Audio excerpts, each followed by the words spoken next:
This is a story of fortune, the fortunes of a city and of its people, Hong Kong.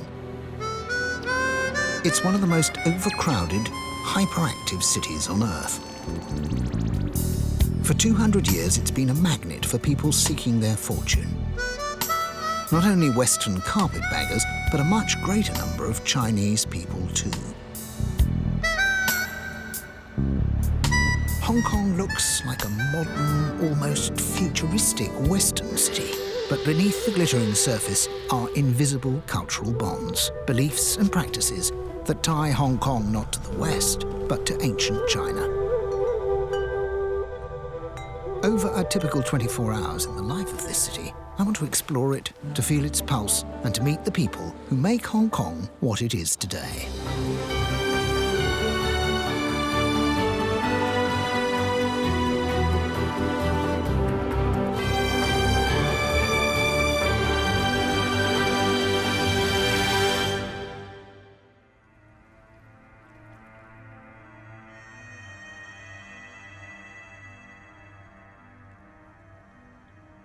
The 24-hour day starts in the middle of the night. I'm on board a boat in what for me are uncharted waters, the South China Seas. This is a bit of a boyhood fantasy come true. I'm on patrol in one of the greatest harbours in the world, making my way into port with the Hong Kong Maritime Police. We're out looking for smugglers, though oddly enough, drug smuggling isn't a major problem today. It doesn't pay well enough. It's only odd in the context that it was drugs that founded this city. That was because 150 years ago, Britain had a surplus of a valuable crop we grew in India, opium. And the British government used it to trade in this part of the world. We were the world's drug dealers. So basically, the British forced the Chinese to take opium. And thousands of people in China became addicted to smoking opium. When the Chinese refused to take it anymore, we declared war on them. We sent gunboats and we won the war. And as reparation, we demanded a harbour of our own. This is what we got. Hong Kong, the fragrant harbour. Up until 12 years ago, Hong Kong still belonged to Britain. It was our gateway to the most massive market on Earth, China. But in 1997, the British left. The mainland Chinese run the show here now. The 425 square miles of territories have been given 50 years of independent, separate development. And Hong Kong has grasped at the opportunity like a hungry shark. Despite the financial crisis, this is a town with a single-minded determination to prosper. I'm entering a city of the deal. These tropical fish like me are fresh off the boat. It may be the middle of the night, but nothing gets in the way of a sale. The shop is open. A wealthy enthusiast, Mr. So, has got out of bed and come down here to get first pickings of this haul for his private aquarium. And these are just special to you because of their appearance? Because the quality, and also some of them are very rare fish. Right. Once a year they can catch couple, then he will call me that there's some special fish coming. If I see interest, then I ask him, just hold it for me. Right. And then before everybody comes into the shop, then if the condition is good, then I start to purchase. You see how the condition is now? Yes. Everybody very moving lively, very quickly, yeah. And they are biting each other and chasing each other. Yeah. And very good condition. So they're happy fish? Yeah, happy fish for sure. How much do these fish cost? Well, sometimes can be around 3,000 to 5,000 US. 3,000 to 5,000 US? Yeah, it's not cheap fish. No. It's expensive fish.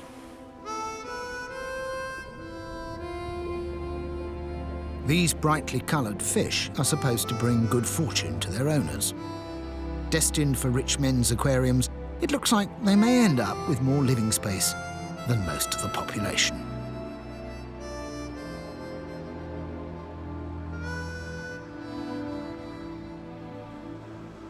But I'm going underground to join the cleaners on their graveyard shift, polishing the MTR, Hong Kong's shiny subway system.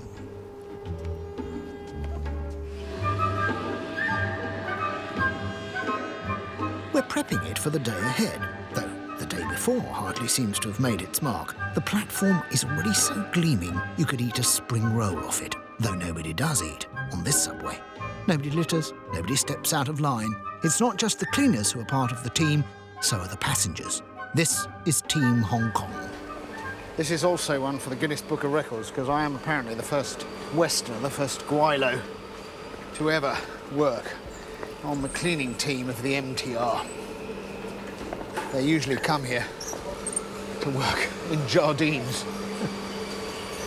and make a few billion on the side. Jardines is one of the famous trading houses that make up the greater corporation of Hong Kong itself. The city's position in the world gives it a distinct advantage. While the stock exchanges in Europe and America sleep, Hong Kong is just stirring into action for a new day on the money markets. 6:30 and the city wakes like a spring. Doors were open on the way.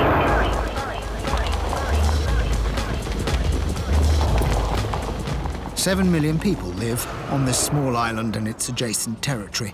By far the largest number of them, over 95%, are Chinese. Guilos, ghosts or devil men as it translates, that is, foreigners, make up such a small proportion of the population today that they're barely noticeable.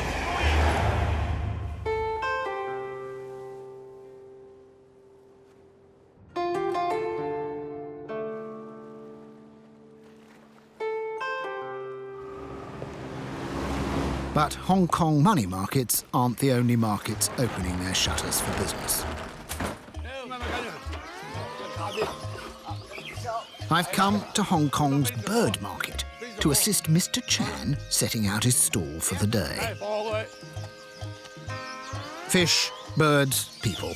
Everybody seems a bit shut in Hong Kong, but these treasured, feathered companions are a 3,000-year-old hobby.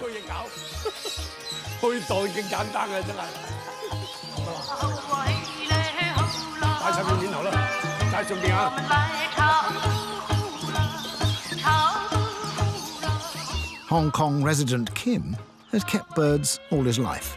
Is it dying out, the keeping of birds in Hong Kong? Do young people keep birds? Yes, but young people, they cannot afford to buy them. Yeah.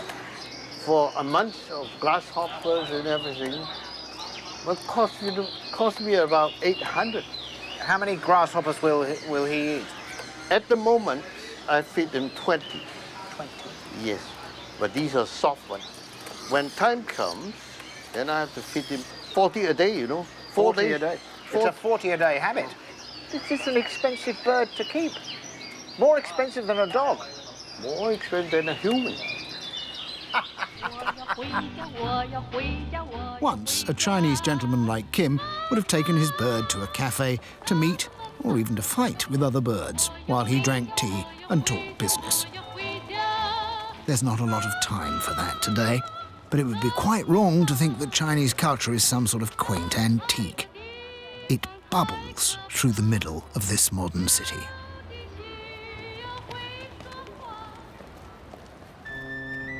As communist China went through a series of violent modernizations and cultural revolutions, huge numbers fled to Hong Kong, and they took the old culture with them. It was a massive explosion of people. Since the 1950s, the city has seized every inch of available building space. 7,653 high-rise buildings make it the most vertical city in the world. The skyline changes by the month, if not the hour. Space became so limited, they actually started making it. The government tore down some of the smaller hills and dumped them in the sea. People joke that they'll soon be able to walk from Kowloon to the island without getting their feet wet. And the tallest building in the city, the ICC, stands on some of the latest reclaimed land. Hello, my name is Rhys. I walked in expecting a pass and was given a hard hat. Somewhere above me, they're still finishing the place. This was supposed to be the highest building in the world, but now, at a staggering 118 stories, they have to make do within the 4th tallest. Welcome to the most ambitious loft conversion in the Northern Hemisphere. That's fantastic. I can see the whole of Hong Kong behind me reflected in the windows of the building. I very much like this lift. There are absolutely no options. We can't stop for haberdashery. It doesn't stop anywhere except the 100th floor, where they're still in the process of completing the building. Here we go. Oh, I see. That's just an unfinished section. Whoa!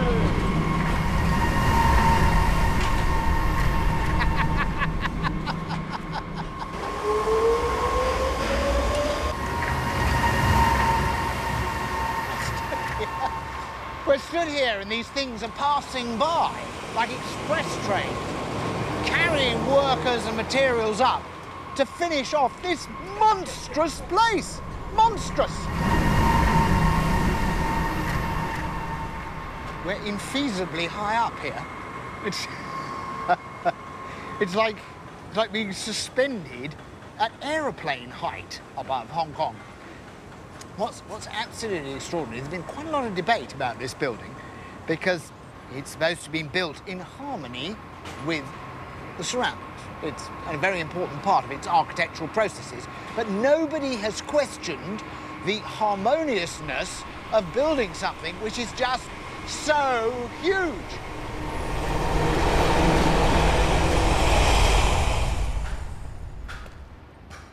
Astonishingly, this building's foundations don't even reach the bedrock.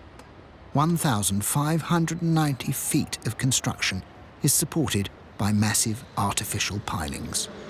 But there are other considerations too. A great mass of glass and steel which seems to speak of the utmost modernity. And yet, the construction of a lot of those buildings was actually determined not just by the highest paid architects in the world, but also by geomancers. Or Feng Shui masters, as they're known here.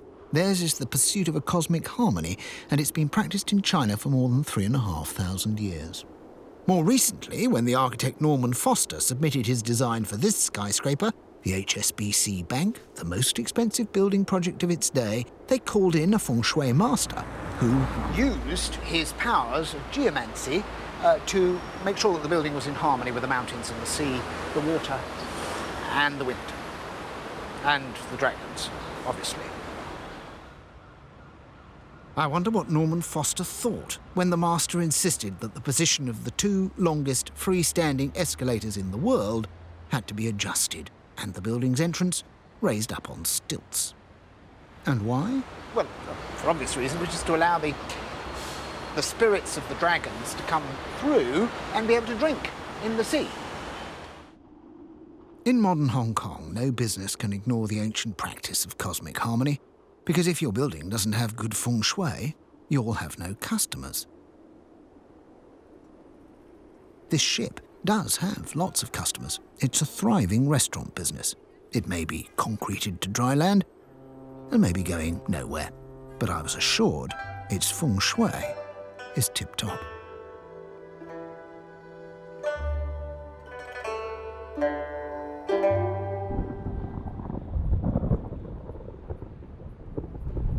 Like many things in Hong Kong, the downpour seems excessive. It's the rainy season. It's not going to stop for another 3 months. But trade goes on. The local term wet market takes on another meaning. For 100 years, this has been a refugee city. Its people have endured hopeless overcrowding. They've had threats from their huge neighbour, invasions from Japan, foreign rule and limited voting rights. They're not going to be stopped by a little rain. At midday, the city teems with office workers on their lunch break. But I'm trying to keep dry on the Ding Ding, which is what the trams are affectionately known as here. Becky Lee has recently returned from overseas. I was born in Hong Kong, and we immigrated to Canada when I was 2. So now, do you find yourself poised like Hong Kong, as it were, between the East and the West, as it were? Or do you find yourself more, when you're in Hong Kong, more back in China than you would do in Canada? They call me a banana here. Because, A banana? Yes, because I'm yellow on the outside, white on the inside. But when I'm in Canada, they consider me Chinese. Here they consider me Western. So I'm kind of like dual personality.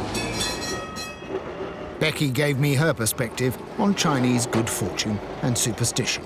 My mom is the most superstitious person in the world. She's superstitious about everything.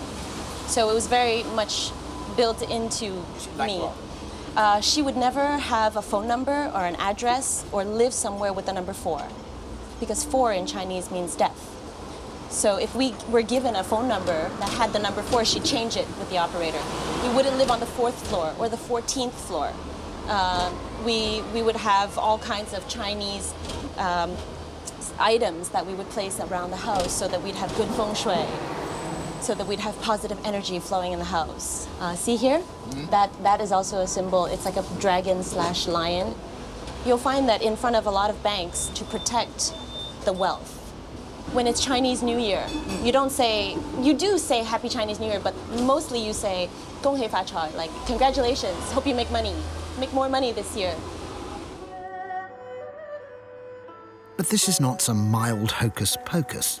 The daily life of cosmopolitan, cool young Hong Kongers is dominated by symbols, omens, and a belief that a divine fate governs the life of everybody. I could actually barely keep pace with people hurrying through here. This is the Wong Tai Shin Temple. What I like is everybody comes here with such a furious purposefulness. They don't hang around, they're not here to gawp like I would at a Romanesque cathedral. They're here to get something done. They want to get some good fortune and move on as quickly as possible. Most of the visitors here are from the mainland China. It's the biggest change to Hong Kong over the last 5 or so years. What were just about 2 million visitors 15 years ago are now 15 million tourists a year from the mainland, and you can step from one of the most repressive, organised regimes in the world straight into one of the freest and most liberal. One country, two systems is how the mainland Chinese government describes Hong Kong now that it belongs to them. This tour bus has driven down from China to take a look. The mainland Chinese tourists have come to see the future. I have to apologise. I do not speak any Mandarin Chinese, except a tiny bit, which I learnt when I was in school. 东方红，太阳升，中国除了给毛泽东，要为人民不幸福，我还要他。 Was I taking a terrible liberty singing The East is Red, an old Maoist anthem from the days of China's Cultural Revolution? Thank goodness it was my turn for some good fortune. It was like singing some old Beatles song, just a memory of a different era.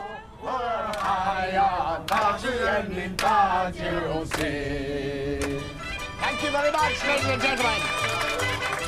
I have to say that I have no idea what the words of the song mean.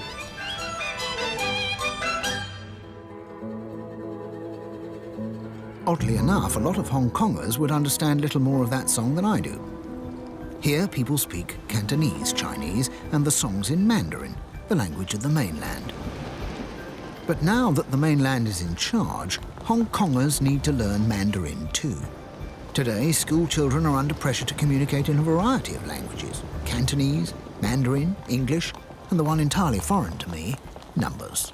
加6加2加3加5減1減6加7 Parents go to great lengths in Hong Kong to make sure that their children are given the tools to succeed in a fierce marketplace. An appetite for hard slog starts early here, and Simon Wu's maths class is no place for slackers.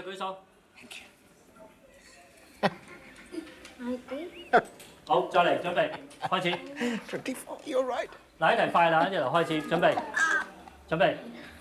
11減80加23加39加97減98減70，打個答案出嚟。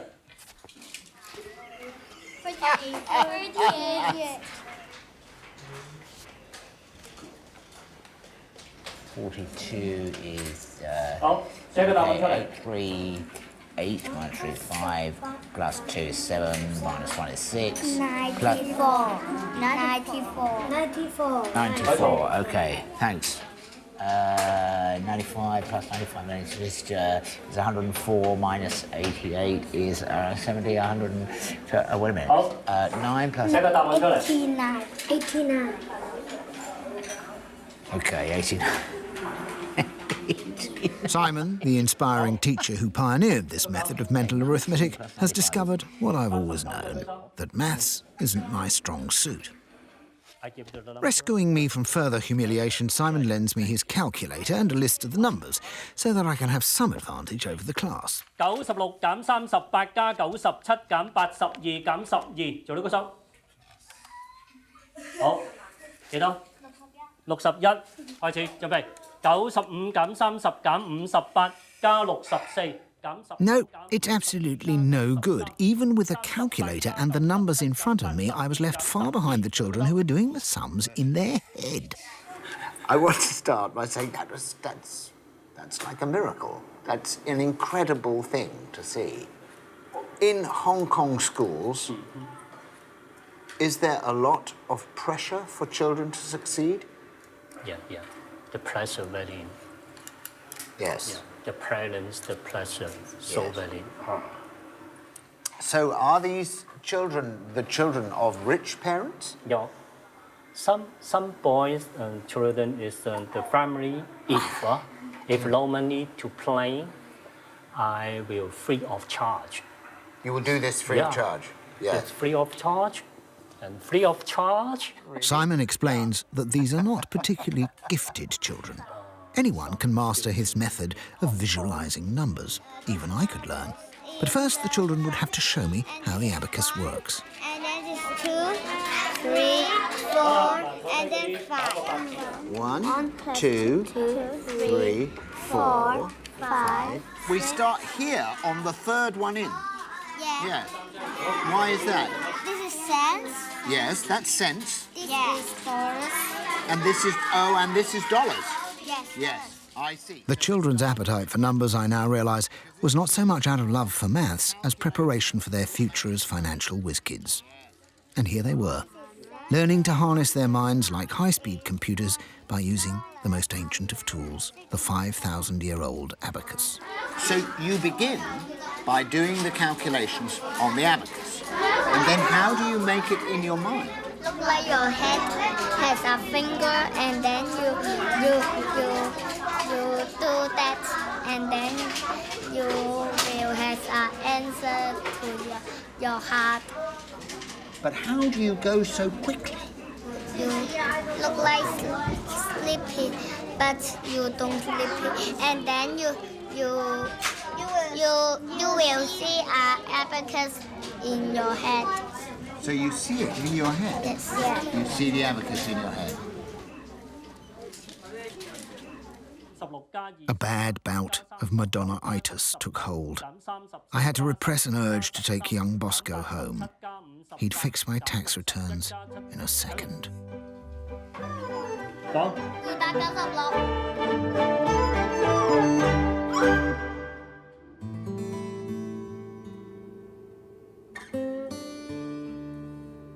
It hardly comes as a surprise when I'm told that Hong Kong has the highest percentage of millionaires per square mile of anywhere in the world. It also, by the way, has the highest ownership of Rolls-Royces per capita, the most Mercedes-Benzes of anywhere outside Germany, and today the people of Hong Kong are the greatest users of mobile phones on the planet. Across the city, the most gigantic temples of all are built to the god of consumerism. Down these mean streets a man must go. This is the real Hong Kong experience today. Mile after mile. What do we call them? Malls? Malls? Nightmares? Air-conditioned marble halls, and you can't tell whether it's day or night. And nor can the shoppers, because the shops are all open until about midnight. Dunhill, Gucci, Pringle, Kilgore and French. It just goes on and on and on.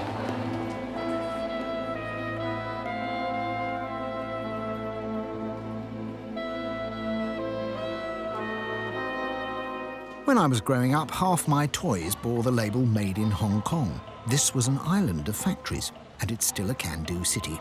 And nobody can do like Hong Kong's tailors can do. Hello, hello. Hi, how are you? Ali says that I might be able to get a suit here. Yeah, you can. So you've got the black one with the Yes. beige pinstripe, which Yeah. will look really nice as well. Very nice. My experience in Raj's shop turned out to be more Mumbai via LA than I was expecting. But apparently it's normal for Hong Kong tailors to have an Indian shop front. Which you said you have a lot of dark blue, but Narrow collar. Oh my goodness. I'm giving you like one of the best price. And as my dad would say, lose money, make friends. Let's go for that. Yeah. Let's go for that. For that? Yeah.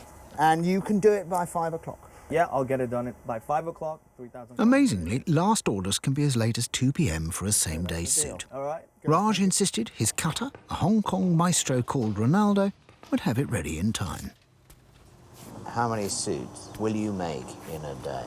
Sometimes 10 suits, 20 suits, 30 suits. In a day? Yeah.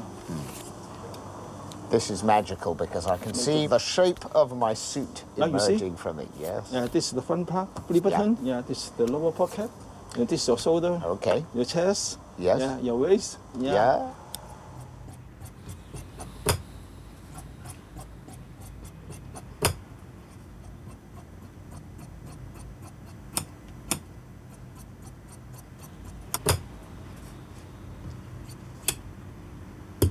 Sorry.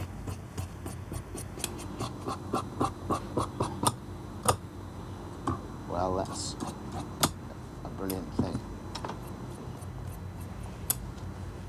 That's all. That's all. Yeah. The whole suits are cut. In fact, Ronaldo's handcrafted skills are a dying art. Very little is actually manufactured in Hong Kong anymore. The factories have all gone off to the mainland. I didn't realise it was so efficient.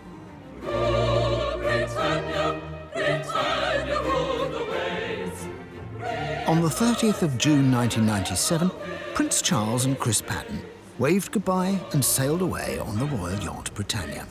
That was that. 156 years of British colonial rule of Hong Kong had come to an end. But a few things they couldn't squeeze onto the yacht got left behind and nurtured.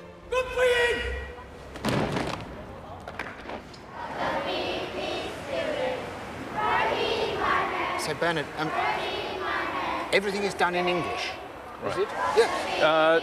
This song is sung in English, but the normal instruction, the talking are all in Chinese, Cantonese. Just because this song is in English, so they sing in English. Well, this song is English. That's But they also said, I will do my best. That's right, that's right. And how big is the movement across Hong Kong? Around 100,000 people, 100,000 members across Hong Kong. Yes, and loyal? I mean, are people loyal to the idea of being a Boy Scout and they stay, once a Boy Scout, they stay a Boy Scout? It's a lifetime. Yeah? It's a lifetime, yeah. The Hong Kong way is the team way. Being a loyal member of a gang or family is vital. And who is more loyal than a Cub Scout? I was pleased to find out that the real draw here, though, wasn't in fact discipline or the orderly drill, but a good old water fight.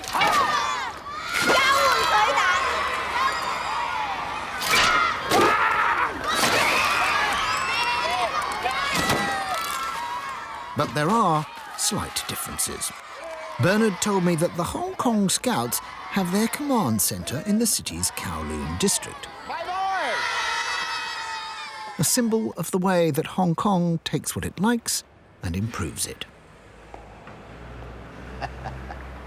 Now, this really is exciting. This, in the middle of Kowloon, is the Boy Scout Hotel. It's the biggest, most luxurious, marble-clad scout hut in the world. I'm told that other scouting associations are slightly surprised to find that Hong Kong has its own Scouts Hotel. You don't have to be a scout to stay here, by the way. I don't even think you have to sleep in a sleeping bag and cook your own food in your room. I think it offers a lot more than that. I hope whoever built it got a special badge for business enterprise.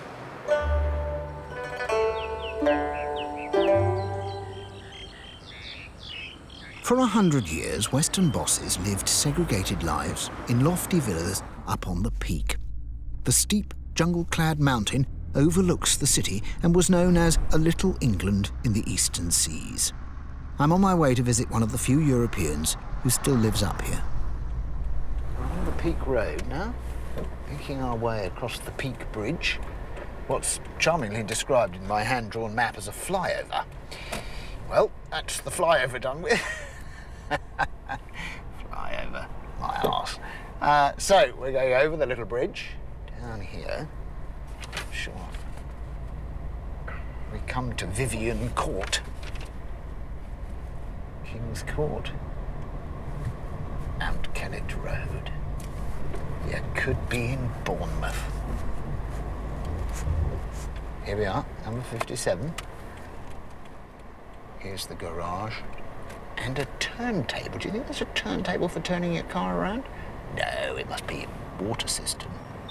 Wow, I think it is a turntable.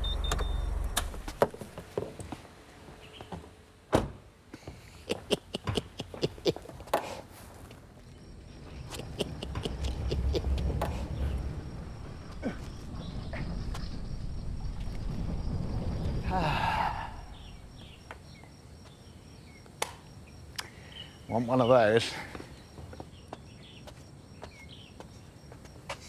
Hello, Griff. Hello. Come on down. Thanks for dropping in. Good to see you. Thank you very much for having me here. Michael Green was born in Shanghai, but has lived his adult life here in Hong Kong and has no intention of moving away.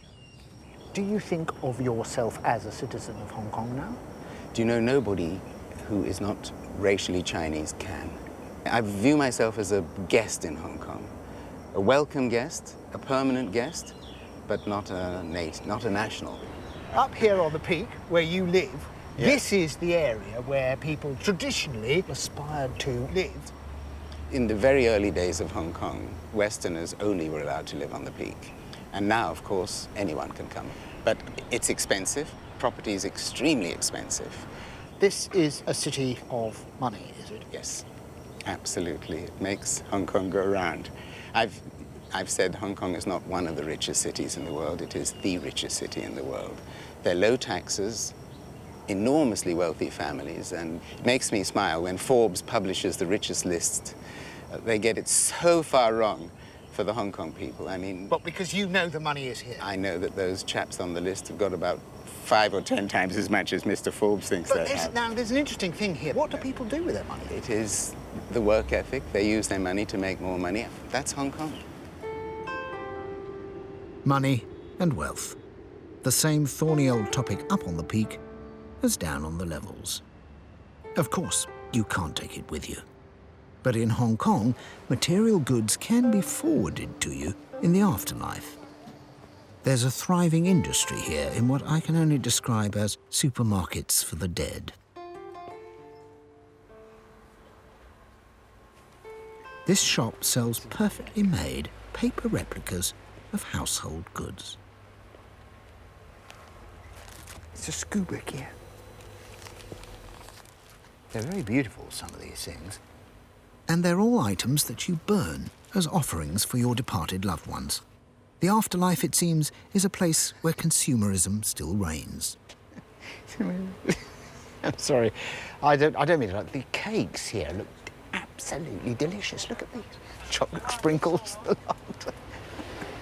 It's like being in a real supermarket. It's so incredibly beautifully made, this stuff, that it's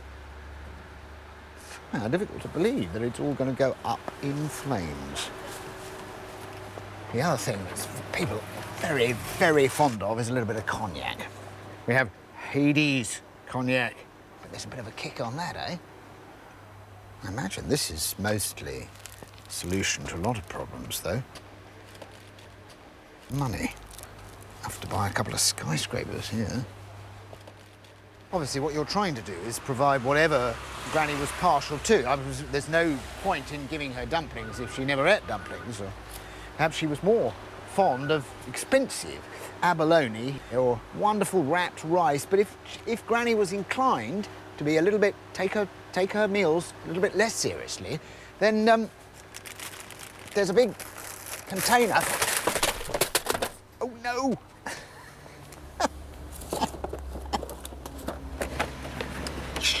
There's a big container here.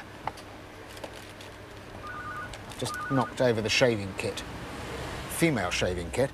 And there's a big container of pot noodles here.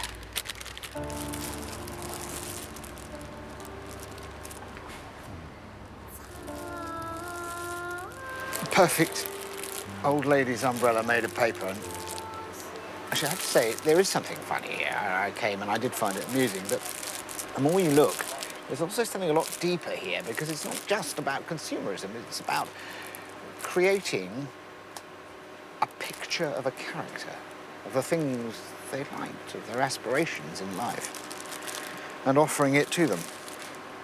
And there's a lot of affection here as well, a lot of love.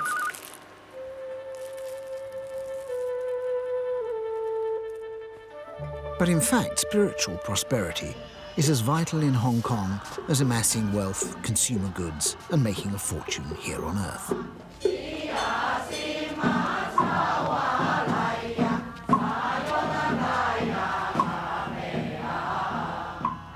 Taoism has its roots deep within Chinese culture. I discovered that it's a very practical religion, almost a guide to the do's and don'ts of this life. Perhaps that's why, along with Buddhism, Taoism is still practiced by 700,000 Hong Kong people. Chairman Lau explained that the worship I had just witnessed has changed little in 4,500 years. And as I went to leave, I was presented with a book of teachings, part philosophy, part wisdom. These are ancient instructions on how to get the best out of life. And it was explained in some detail how relevant they could be to my own endeavours. You are pious, yes, and you are confident in yourself to continue pursuing Taoism. Yes. Then this is the most important thing. I think I need some time. And I think I sensed that Chairman Lau was rather relieved that I was not going to be his new disciple. Thank you very much, Chairman. Thank you so much. Thank you. We're going on.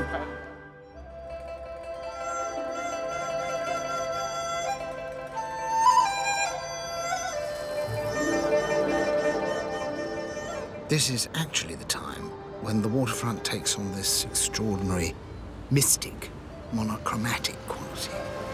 This wonderful blue and misty feel. And then, of course, all the lights on the buildings come on.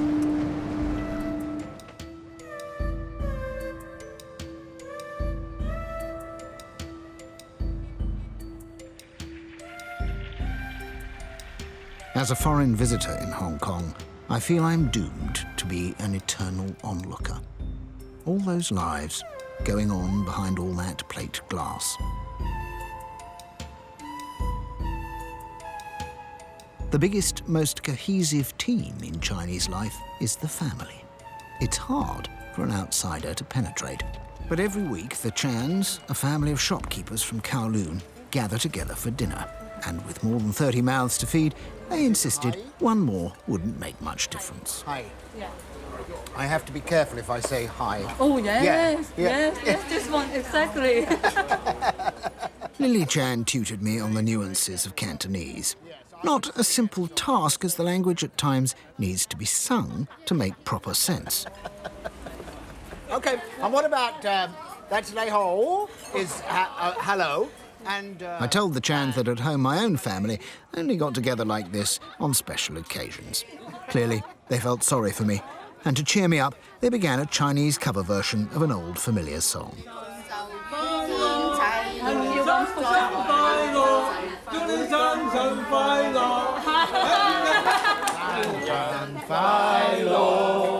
It was a privilege to join the Chans at dinner. I saw something that the Chans themselves must have all known since childhood. This is the security that goes hand in hand with the intimacy and loyalty of a Chinese family. Very good. It's not my birthday, but still, never mind. I can go back to London now and sing that at parties.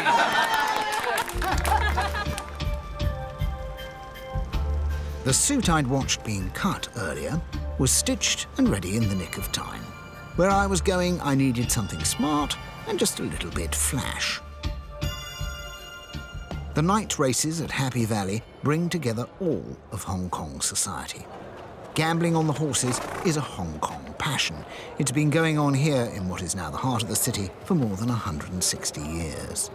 I've come to meet Casper Founds. Not a bad choice to give me some racing nows because Casper happens to be one of Hong Kong's champion trainers. Like tonight with 8 races, we're averaging over 100 million US per race in betting. That's across the Wynn Place, Quinellas, and Well, that luckily that puts me in my place. That's good. That means that my contribution is suitably small. My reckoning, Casper, is you know pretty well what horses are coming up here, do you? Yeah, You've got a pretty fair idea.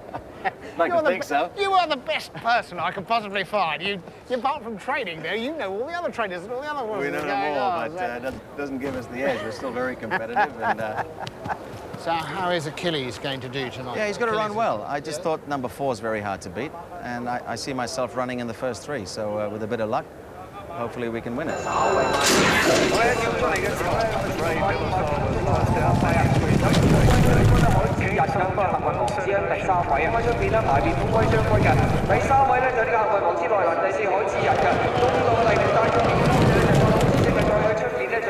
little bit further back than I wanted. I was expecting to be sort of 4th, 5th in the run.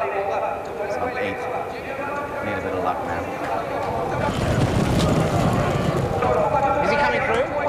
He's coming through maybe to get 4th, but he needs a bit of luck now.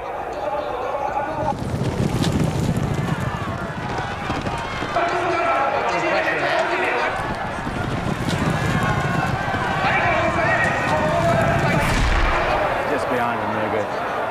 Just got too far back. Run about 4th last, but just got too far back in the run. The first sort of 8, 9 runners have got within 3 lengths of the winner. It's a tightly bunched finish. But I didn't quite like that one. That's racing. No. That's racing for me all over. The experience you've gone through just then. Casper's horse may have lost, but he still had the optimism of a born insider. And he gave me the name of a dead cert running in the next race. I'm a very lucky gambler. I always lose, so I never get hooked. But armed with my tip, I left the amateur gamblers and set off to rub shoulders with the pros. Here in the betting hall, winning is a hard, determined job. The tips are so hot, they raise the room temperature. Horse 3, in race 6, $200 for a place. Great. Thank you, there we are. Horse for place, $200.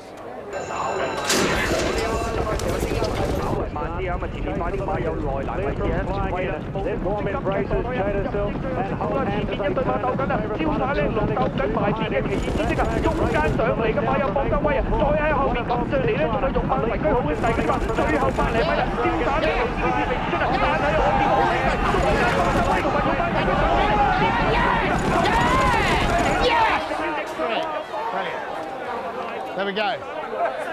6 by 3, place. What did you get? What did you have? Number 6, yeah, easy one. Number 6, yeah. Congratulations. Thank you very much. That's good. I'm so excited I don't win at racing, and now I've met Casper, and my luck has changed. I've changed from an unfortunate man to a fortunate man. I've been fortunate too, being able to see so many sides and faces of this city during the cycle of its 24-hour clock. At midnight, the town is still wide awake. Fortune. That's certainly been the overriding preoccupation of the hearts and minds of everyone I've encountered. Making certain they have good fortune so they might make a fortune. But I've not met a selfish or an inward-looking people. I've met tolerance, hospitality, generosity, and warmth. The Hong Kong Chinese have been about as cold and inscrutable to me as a great good-humoured party in this glittering, neon city of dreams. Everywhere you see young people, because this is a generation that didn't come here as refugees and aren't just adventurers out to make a quick buck and then scarper. They're people who were born here, for whom Hong Kong is a home. And that, more than anything else, guarantees this city's future. And of course, that future is Chinese.